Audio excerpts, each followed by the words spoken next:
Olá, bem-vindos, estudantes, a mais uma aula de História. Sou Jorge Duerto, seu professor.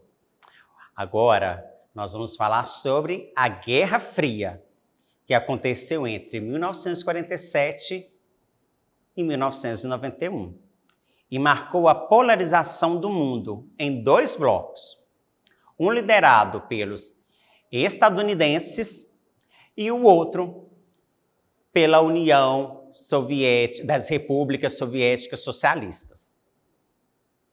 Essa polarização gerou um conflito político e ideológico entre as duas nações e seus respectivos blocos, cada qual defendendo seus interesses e a sua ideologia, capitalismo versus comunismo. A Guerra Fria nunca gerou um conflito armado direto entre as potências, mas o conflito de interesses entre os dois países resultou em conflitos armados ao redor do mundo e em uma disputa que ocorreu em diversos níveis, como a economia, a diplomacia, a tecnologia e etc. A Guerra Fria foi iniciada logo após a Segunda Guerra Mundial, conflito que aconteceu entre 1939 e 1945.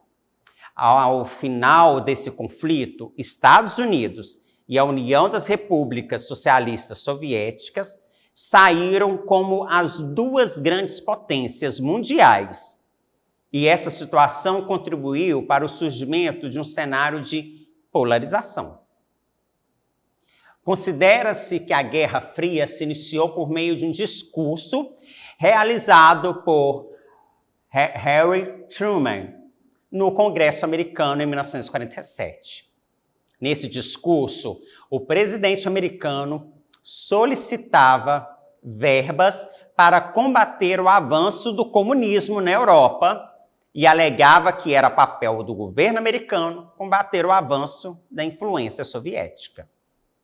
Com isso, iniciou-se a doutrina Truman. Uma das etapas dessa doutrina foi o Plano Marshall, que foi um plano de recuperação da Europa destruída pela guerra. O objetivo desse plano era aumentar a influência americana na Europa. E os soviéticos, percebendo isso, proibiram os países do seu bloco a aderirem ao Plano Marshall, ao plano estadunidense. Além disso, outro ponto importante é que as dificuldades econômicas que os países europeus enfrentariam no pós-guerra poderiam abrir espaço para o avanço do comunismo, e isso preocupava os americanos. Os soviéticos, que a princípio interessavam-se apenas em garantir o controle sobre suas zonas de influência, acabaram incorporando o discurso maniqueísta, o que concretizou a polarização que marcou a Guerra Fria. Dentre as características da Guerra Fria, destacam-se a polarização por meio de dois blocos econômicos, uns de influência americana e outro de influência soviética. A soviética é esse lado em rosa, onde a União das Repúblicas Socialistas Soviéticas vão dominar, vão ter uma influência muito grande nesses países, principalmente aqui na Ásia, leste europeu, mas também nós vamos ter um ponto aqui, em Cuba, na América. E a parte capitalista de influência capitalista, dos Estados Unidos, é o restante do globo, do mapa, em amarelo.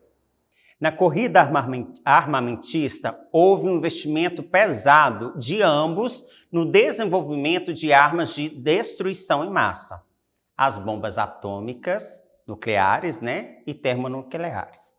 Na corrida espacial, a disputa manifestou-se também na área tecnológica. E entre 1957 e 1975, concentrou-se na exploração do espaço. Nesta época, o homem chega à Lua, mas antes do homem, o foguete lançado pelos Estados Unidos, A Rússia, geradora, né, concentradora do poder das uniões, da União das Repúblicas Socialistas Soviéticas, já tinham mandado uma cadela para o espaço no seu foguete. Na interferência estrangeira, os dois países realizaram uma série de interferências em nações estrangeiras, como forma de garantir seus interesses. O Brasil, por exemplo, ele foi alvo dessa disputa, quando os americanos apoiaram o golpe militar de 1964. Vamos ver alguns acontecimentos mais importantes da Guerra Fria. A tensão gerada pela Guerra Fria repercutiu de inúmeras maneiras no mundo ao longo da história humana. Destacaremos algumas informações desses acontecimentos, como a Revolução Chinesa. Os comunistas conseguiram se impor e conquistar o poder do país em 1949. A Península Coreana esteve em conflito. A Coreia foi dividida em duas, a do Norte e a do Sul. A do Norte ficou a cargo dos comunistas e a do Sul, capitalista. Até hoje, o país está dividido. O momento de maior tensão em toda a Guerra Fria ficou conhecido como a crise dos mísseis e aconteceu em Cuba, em 1962. Os soviéticos instalaram mísseis na ilha, né, de Fidel, dando início à crise diplomática. O presidente John Kennedy ameaça os soviéticos de guerra e semanas depois os mísseis são retirados da ilha e os americanos retiram também os mísseis da Turquia. A Guerra do Vietnã foi uma outra consequência e foi um dos momentos mais tensos dos Estados Unidos nesta guerra. A Alemanha foi um local de extrema importância durante a Guerra Fria, porque ali a polarização manifestou-se de forma intensa. O país foi dividido em zonas de influências desde o fim da Segunda Guerra, e elas resultaram no surgimento de duas Alemanhas, a Alemanha Ocidental e a Alemanha Oriental. A Ocidental aliada aos Estados Unidos e a Oriental aliada à Rússia. Essa divisão também foi refletida em Berlim, que a partir de 1961 foi dividida por um muro construído pelo governo da Alemanha Oriental, em parceria com a União Soviética. Os comunistas queriam colocar fim à evasão da população da Alemanha Oriental para Berlim Ocidental. O Muro de Berlim permaneceu de pé por 28 anos e foi o símbolo da Guerra Fria. Foram criadas, neste momento, né, da Guerra Fria, a Organização do Tratado do Atlântico Norte, a OTAN, uma aliança militar entre os países alinhados aos Estados Unidos. E o Pacto de Varsóvia visava garantir a segurança dos países do bloco comunista. A partir da década de 1970, a economia da União Soviética começou a entrar em crise, resultado da falta de ações do governo soviético para dinamizar a economia do país. Ou seja, como o país era comunista, ele não abria seu mercado para o capitalismo, principalmente o capitalismo estrangeiro, e via aí a sua economia ruir cada vez mais. Ficava enfraquecida.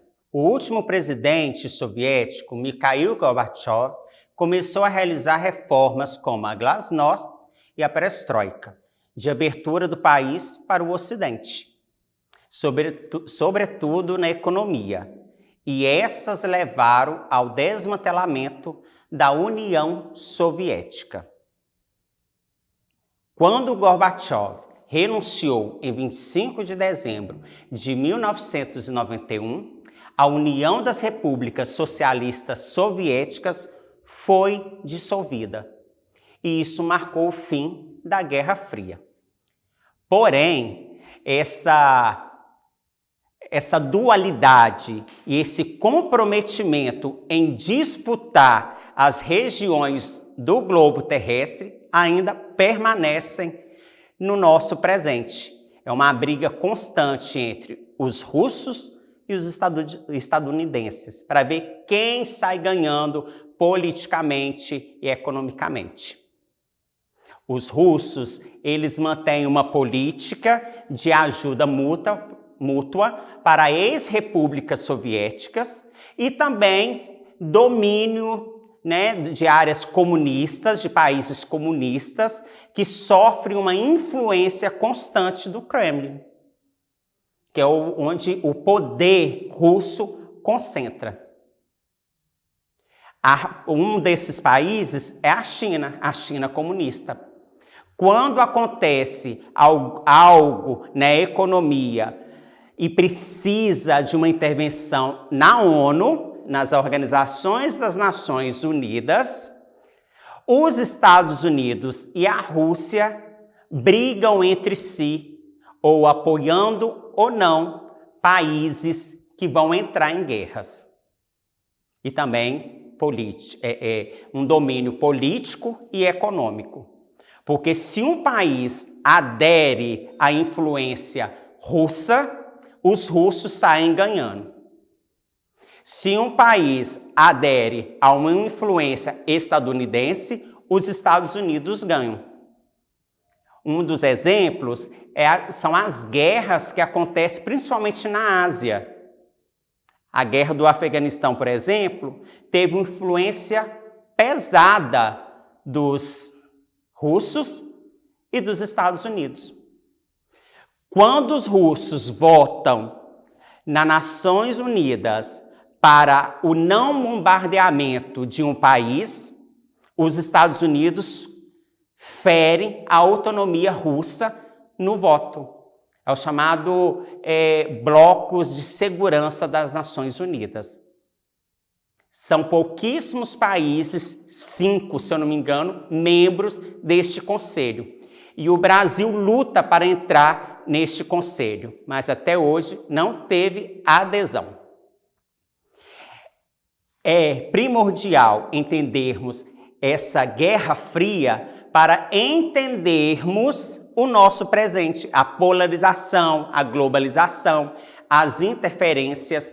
Porque que quando a Rússia deixa de comprar o ferro brasileiro ou o aço brasileiro, a nossa economia ela sofre um transtorno muito grande.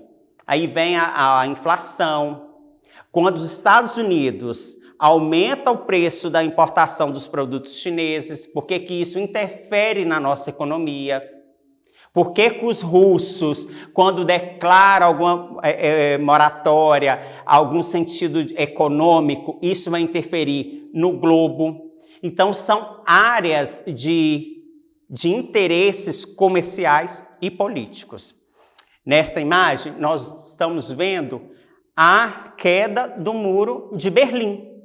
Foi um marco histórico importantíssimo para a nossa história, para a nossa sociedade também, que foi através deste período onde o muro que separava as famílias, separava uma nação, o povo ele ganha uma liberdade, uma autonomia e ganha voz, porque o povo foi lutar para que a sua nação, a Alemanha, se tornasse novamente uma só, sem influências, porque na verdade, sem influências estrangeiras. Na verdade, eles lutaram contra o comunismo, o socialismo russo, porque a parte de influência russa era cada vez mais pobre. Por isso que foi construído o muro, porque quem estava na parte de influência russa vinha cada vez mais para a parte capitalista, onde as cidades já tinham sido reconstruídas, As indústrias estavam em funcionamento, tinham empregos, trabalhos, educação, enquanto que na parte comunista de interferência russa, eles ainda viviam a crise do sistema. A queda desse muro pôde reunir novamente pai e filhos e foi transmitido ao vivo pelas televisões. Se fosse hoje, nós estaríamos ao vivo na internet, pela internet. E com o smartphone na mão, a gente acompanha tudo em tempo real. Mas o mundo parou para ver a queda do Muro de Berlim, significando uma nova era, uma era de liberdade, uma era de transformações. E esse muro até hoje é visto como uma vergonha e como um marco na história mundial, não somente na Alemanha. Para acessar as nossas atividades na plataforma SMED-GV, aponte a câmera do seu celular na imagem do QR Code que aparece no canto da tela. Acesse nossas redes sociais, se inscreva em nosso canal do YouTube, SMED-GV, reveja essa aula e dê o seu like. Até a próxima aula.